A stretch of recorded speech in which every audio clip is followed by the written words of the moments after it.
جو جس حساب سے دنیا کی آبادی بڑھ رہی ہے نا, جو وسائل ہے نا, وسائل ان کے بڑھنے کی اسپیڈ کیا ہے, زیادہ ہے. اور زمین میں اسپیس بھی ہول سیل کے حساب سے پڑا ہوا ہے. ہم اسپیس پتہ ہے کیسے, اس گلی میں اتنے افراد, اگر مزید 100 پیدا ہو گئے تو کہاں جائیں گے؟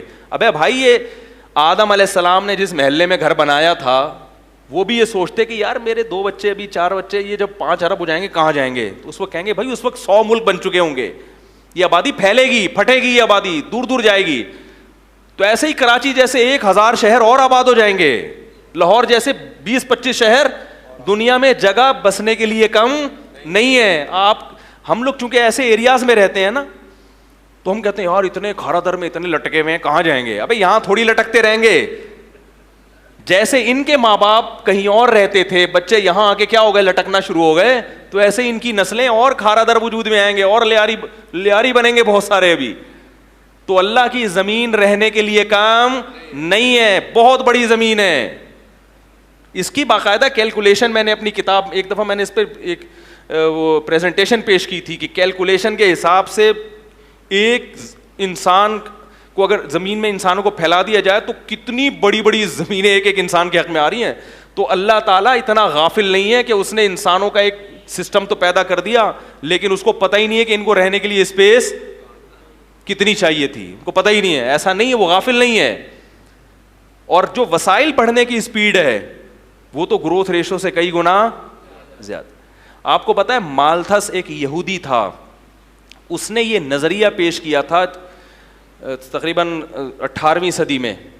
اس نے یہ کہا تھا کہ کیونکہ وہ معیشت کا ماہر تھا, تو اس نے یہ نظریہ پیش کیا تھا کہ یار یہ جو آبادی اتنی اسپیڈ سے بڑھ رہی ہے نا, تو زمین سے پیداوار تو اتنی نکل نہیں رہی, اور وسائل بھی, جنگل کی لکڑیاں جو ہم آگ جلاتے ہیں سب, یہ تو تھوڑے دنوں میں کیا ہو جائے گا, ختم.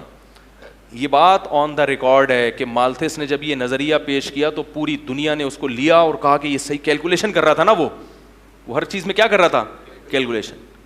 تو اس نے, ساری دنیا نے لیا, یہ ہاتھوں ہاتھ یہ نظریہ مقبول ہوا, بھائی یہ تو بہت خطرناک. بھائی اس نے کہا کہ تھوڑے دنوں بعد وقت آنے والا ہے کہ لوگ ایک دوسرے کا گوشت نوچ نوچ کے کھائیں گے.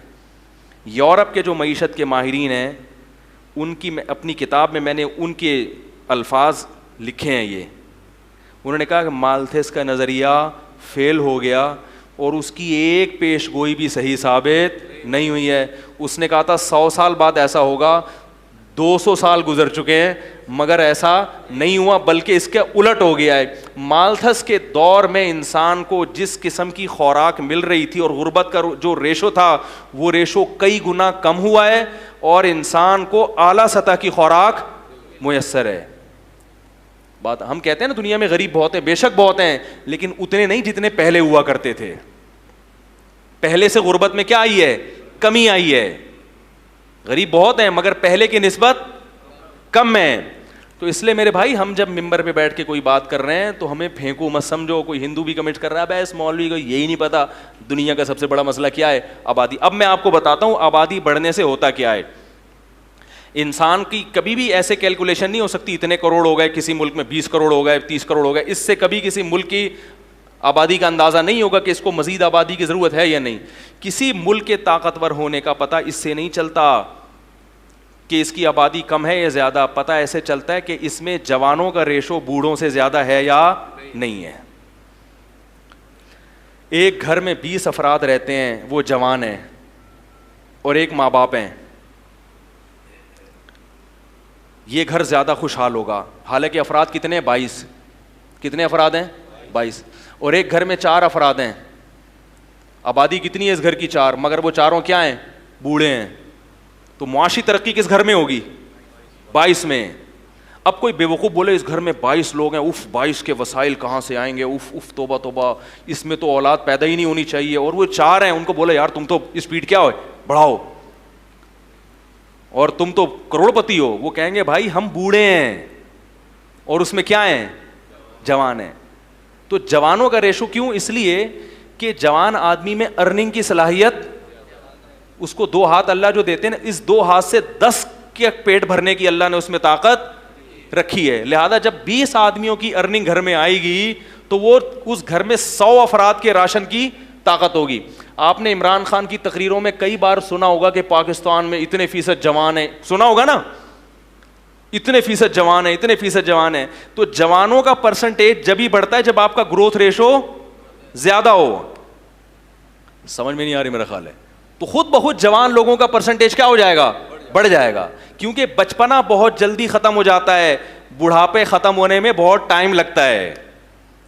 بھائی آپ کہیں گے جب گروتھ ریشو بڑھے گا بچے بھی تو اتنے سارے ہوں گے نا, تو وہ بھی تو کما تھوڑی سکتے ہیں, تو وہ 10 12 15 20 سال میں کمانے کے قابل بن جاتے ہیں. لیکن بڑھاپے کا جو پروسیس ہے وہ بڑا لمبا ہوتا ہے. نہیں آ رہی؟ کسی ماہر معیشت سے پوچھ لو, وہ بتا دے گا آپ کو. تو جوان کا جو ریشو ہے نا وہ جب ہی ہوگا جب آپ کا گروتھ ریشو زیادہ. جتنے زیادہ آبادی بڑھے گی اتنا ہی کمانے والوں کی تعداد بڑھے گی اور کھانے والوں کی تعداد کم ہو جائے گی. یہ جو جاپان اور چائنا کی آبادی کا ریشو کم ہے پھر بھی اتنی ترقی کر رہے ہیں, یہ اس کی وجہ یہ ہے کہ یہ پہلے ہی سے بہت ترقی یافتہ, بہت اسٹرانگ ممالک ہیں, یہ بہت زیادہ طاقتور. کیونکہ ترقی کا صرف گروتھ ریشو نہیں ہے, اس میں اور بھی چیزیں ہیں نا. ایسے ہی ہے جیسے سود سے معیشت ڈاؤن ہوتی ہے, لیکن سوال پیدا ہوتا ہے امریکہ اور یہ بڑے بڑے ممالک کی معیشت تو بہت اچھی ہے. تو بھائی یہ سود کے علاوہ بھی بہت سارے کام کر رہے ہوتے ہیں. سود ان کی معیشت کو گرا رہا ہے مگر معیشت کو اوپر لانے کے لیے بھی بڑا زور لگا رہے ہیں. ہمارے پاس تو ویسے بھی کوئی ترقی کی اور کوئی چیز نہیں, اگر ہم نے آبادی کا ریشو بھی گرا دیا تو کسی کام کے بھی نہیں رہیں گے. بات آ رہی ہے سمجھ میں؟ معاشی ترقی کا ایک ذریعہ تھا وہ بھی کیا ہو جائے گا؟ کم. اب دیکھو جاپان کا جو گورنمنٹ کماتی ہے نا اس کا بہت بڑا حصہ بوڑھوں کی پینشن پہ جاتا ہے, لیکن پھر بھی وہ سروائیو اس لیے کر رہے ہیں کہ ان کی ارننگ کیا ہے؟ زیادہ ہے. لیکن وہ پریشان ہے کہ اگر یہ اتنے سارے بوڑھے نہ ہوتے, یعنی ان کی کفالت کے لیے جوان ہوتے یا ملک کو کما کے جوان دینے کے لیے ہوتے, تو ہمارا ان کی پینشن میں اتنا حصہ نہ جاتا. دوسرا, انہوں نے صحت کا اتنا زیادہ خیال کیا ہے کہ ریٹائرمنٹ کی عمر بڑھا دی انہوں نے. اب 60 سال میں ریٹائر نہیں ہو رہے, 80 میں ہو رہے ہیں. تو مصنوعی طریقے انہوں نے ایسے اختیار کیے ہیں, وہ جو مصنوعی نہیں یعنی ہیں تو وہ اچھے طریقے, لیکن اگر ان کی گروتھ ریشو بڑھتا نا تو پھر وہ اس سے بھی زیادہ, بولو بھائی, ترقی یافتہ ہوتے, اس سے بھی زیادہ. اب دیکھو چائنا میں لیبر سستی ہے, اگر آبادی کا ریشو بڑھتا تو لیبر اور زیادہ سستی ہو جاتی, اور ترقی کرتا چائنا. تو آپ کہہ سکتے ہیں وہ اتنے ذہین لوگ ہیں ان کی سمجھ میں نہیں آ رہی اور ایک مفتی کی سمجھ میں آ رہا ہے. امریکہ برطانیہ ان سے بھی زیادہ ذہین تھے, انہوں نے یہ غلطی کی ہے مگر اب اس غلطی پہ وہ کیا کر رہے ہیں؟ پچھتا رہے ہیں. تو چائنا بھی کچھ وقت کے بعد جا کے, بولو بھائی, پچھتائے گا کہ بہت بڑی غلطی ہوئی ہے ہم سے. اور ایک آخری کر کے نکل رہی ہے بات. دوسری بات یہ کہ یہ جو نظریہ ہے نا کہ گروتھ ریشو کم ہو تو ترقی کریں گے, اس نظریے کی بریکیں نہیں ہیں. مثلاً آپ اب انگریز کیوں پریشان ہیں کہ انہوں نے کہا 4 ہونے چاہیے, وہ 4 پہ آ کے انہوں نے کہا جب خرچہ 4 میں بھی ہوتا ہے تو 2, 4 کیوں, پھر کتنے ہونے چاہیے؟ 2 ہونے چاہیے. جب 2 میں پھر انہوں نے کہا یار جب اگر بچے ہمارا کھاتے ہیں اور ان کو یعنی ہم اپنی ارننگ کے حساب سے پیدا کریں تو بھائی پھر 2 پہ بھی کیوں خرچ کریں, ہمیں کتنا ہونا چاہیے؟ 1 ہونا چاہیے. کیونکہ بچہ باپ کا کیا کہتا ہے؟ پیسہ کھا جاتا ہے. تو پھر کچھ وقت کے بعد انہوں نے کہا یار میں پیدا ہی کیوں کروں, میں جب پیسہ کما رہا ہوں تو سارا اپنے اوپر خرچ کروں نا. یہ سوچ پیدا ہوتی ہے کہاں سے؟ فیملی پلاننگ کے نظریات سے. اور اسلام کیا کہتا ہے کہ بچہ تمہارا نہیں کھاتا, وہ اپنی قسمت کا لے کے آتا ہے, لہذا ایک دھیلا بھی جیب میں نہیں ہے تو آپ کو اسلام نسل روکنے کی پھر بھی اجازت نہیں دیتا. ایک دھیلا بھی نہیں ہے آپ کی جیب میں. اسلام کہتا ہے یہ اللہ کی مخلوق پہلے ہے, تمہاری اولاد بعد میں. تبھی تمام فقہا کا اتفاق ہے کہ خرچے کے خوف سے نسل روکنا حرام ہے.